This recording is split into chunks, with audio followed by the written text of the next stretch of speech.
All right, update time on the Turbo Coupe. If you kind of look into the windshield, you can kind of see what the main focus is right now on everything besides the rear brakes that failed. But right now, the focus for this, we're down to crunch time right now, and it's kind of stressing everybody out. But is this roll cage that is mocked up right now. Dash completely out. Complete rat's nest of wires that we're not sure what to do with because we're scared to take any out and it just completely killed the car. But yeah, the roll cage is literally the main thing going on right now.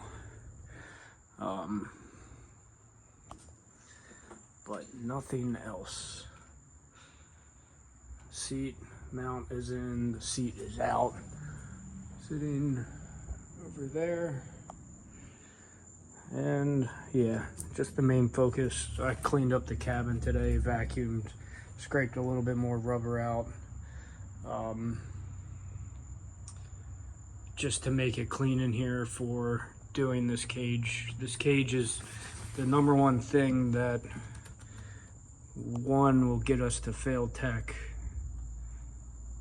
and two will get us not to the race. So, but aside from that, we do have, we have everything ready to go. And then we did get some additional parts. We got window nets, 6-point harness, hood pins because the hood latch got torn out, I guess. Our kill switch, and this is our fire suppression system ready to go. So we just got to install this, get the seat belts in, window net in. This is the window net hook that we got to figure out how to put in. But yeah, get the seat belts in, window net in. We're gonna try and maybe get this part of the dash back in. But yeah, work is being done. It's just stressful because we'll complete one thing and then take 2 steps back on another. These things run a hydraulic brake accumulator, which is this thing right here, and this thing builds up pressure, which sends brake fluid to the rear essentially, or that's kind of my understanding of how it works, but could be wrong. I don't really know. I just know that it's weird, and we didn't get it working at first. We hit it, tapped it, got it running, actually started working. We were able to bleed the brakes. And then when Cody was driving it down here to Zach's, I guess the rear brake stopped working. So we found the guy that has a bunch of these, and we bought one. Actually, I think he gave us 2 for the price of 1. And that's in there, but I don't know if the brakes are working yet. All right, then the next thing that I'm gonna work on, that I can kind of do that doesn't involve mechanic stuff, we're taking these fog light spots on the bumper, and we're basically gonna go get some type of ducting, get it through, and have it to where it runs in there.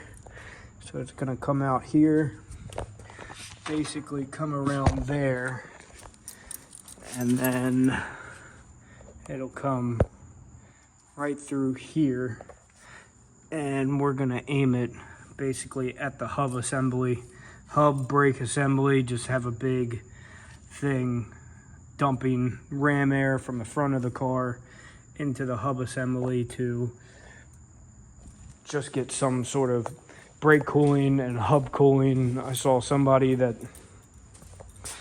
said with these old cars, you really want to get something on the wheel bearings to get them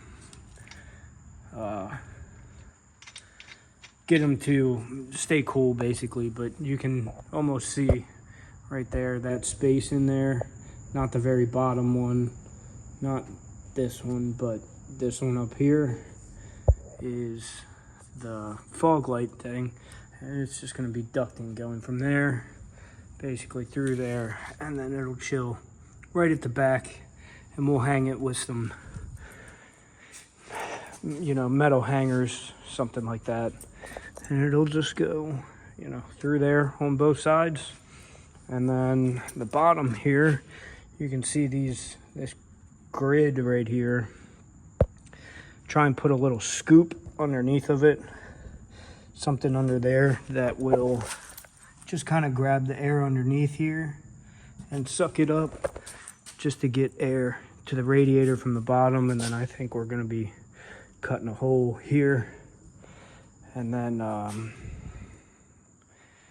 get some cooling in there. And then if you have some exit vents on the hood, allow the hot air to cycle through the engine bay, essentially. So, but that's essentially that's what I'm gonna be working on while they do mechanic stuff. Because like I said, I'm not a mechanic, but I can get a rig some, you know, ram air ducting in here somehow. We're also trying to figure out if we can do some ram air on the back windows. These windows are going to come out, so we're trying to see if we can get a NACA duct with a hose on it to essentially point at the driver on both sides. One over here too, to go in, and then point at the driver, you know, one up high, one down low.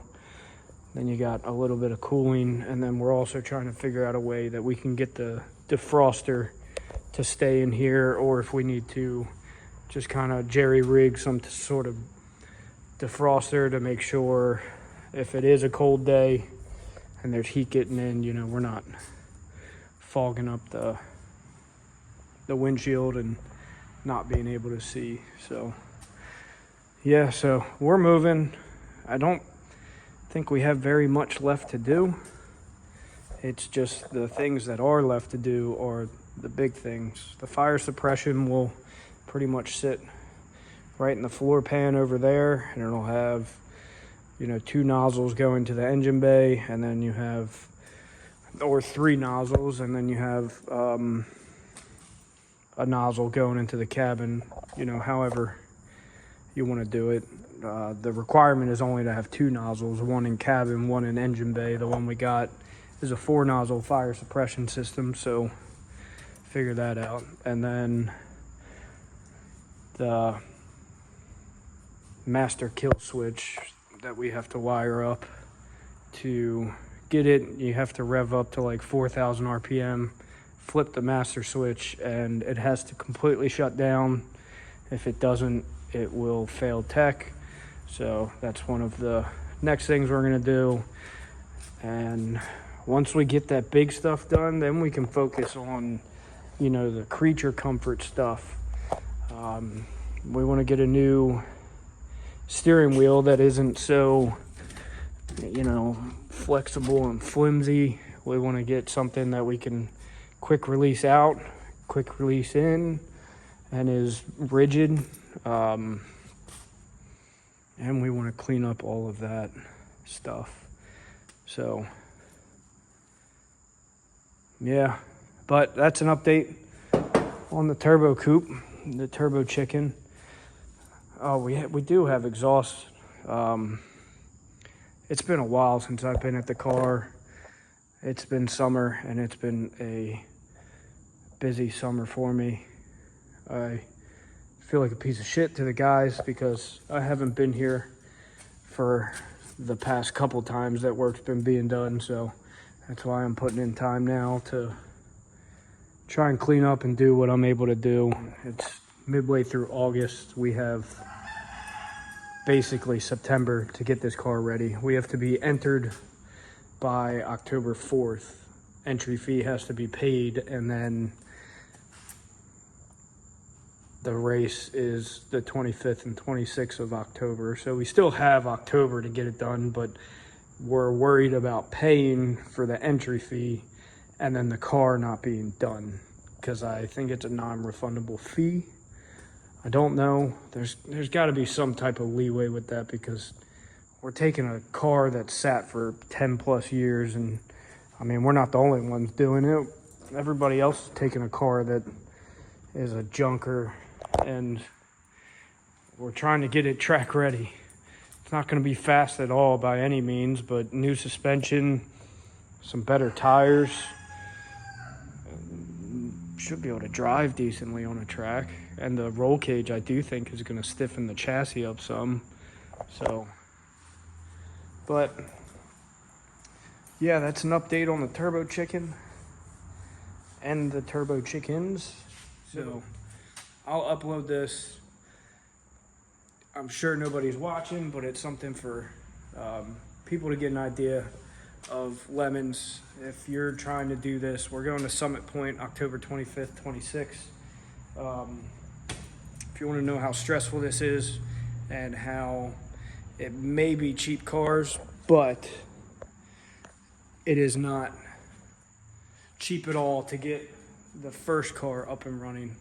I think after we get this going with everything that's required, everything after that is a little bit cheaper, but the first car is not cheap by any means. So, but all right, Turbo Chickens signing off, hopefully getting this thing done soon. See you.